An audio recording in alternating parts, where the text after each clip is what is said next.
Hola, estimadas alumnas y alumnos del octavo año. Hoy día comenzamos con las cápsulas pedagógicas del segundo semestre y vamos a comenzar también con la segunda unidad de los contenidos de octavo básico.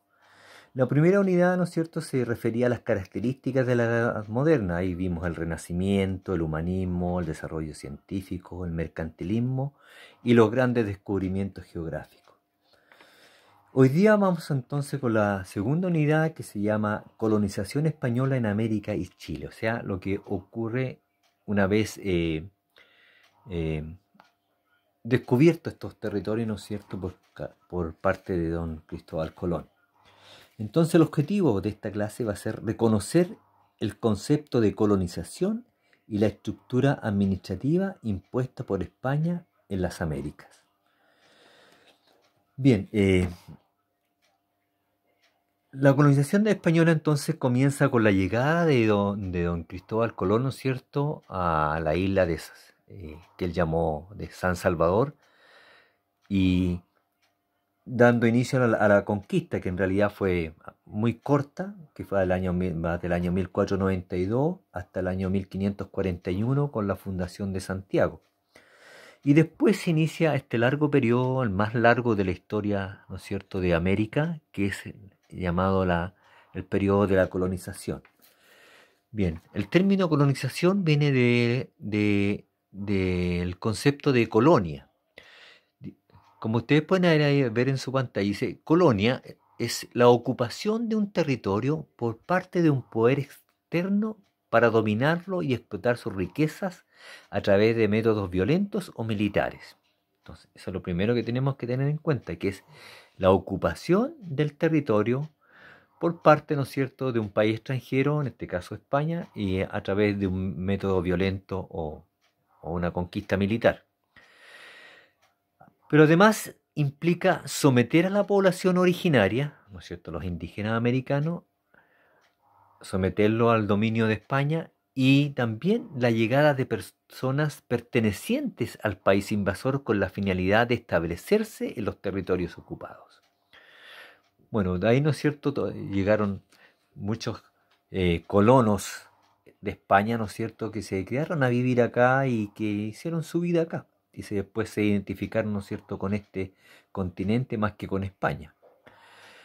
Entonces, de ahí viene el término entonces colonización. Entonces, como les digo, eso es la ocupación de un territorio por parte de un poder externo, en este caso de España, para dominarlo y explotar sus riquezas, o sea, extraer las riquezas que España buscaba, que era oro y plata principalmente, a través, ¿no es cierto?, de una guerra de conquista, en este caso, ¿no es cierto?, a través de sus fuerzas militares. Además, implica someter a la población originaria, someterla al dominio de España, y también que empiecen a llegar personas desde España para poder instaurar, ¿no es cierto?, la cultura española aquí en América. Bien, una vez que llegan los españoles, entonces empieza a desarrollarse todo este periodo, ¿no es cierto?, que va, como tal, lo ven ahí en la pantalla, desde el siglo XVI al XIX. O sea, desde la llegada de los colonos, ¿cierto?, de los españoles a América, hasta la independencia, en el caso de nuestro país, el año 1810, que es comienzo, ¿no es cierto?, del siglo XIX.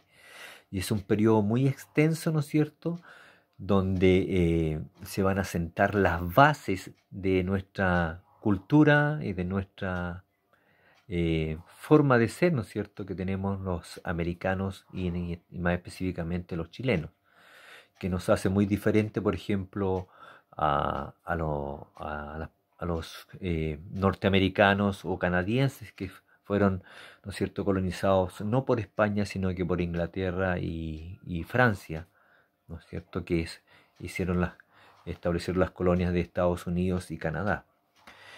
Entonces, esta colonización comienza con la llegada de los españoles, quienes dominan por medio de la fuerza, de la violencia militar, ¿no es cierto?, a los nativos de América, y entonces establecen su poder.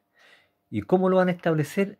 A través de una estructura administrativa que van a imponer acá en América y que ustedes pueden ver ahí en el gráfico que tienen en el esquema que tienen ahí en la pantalla.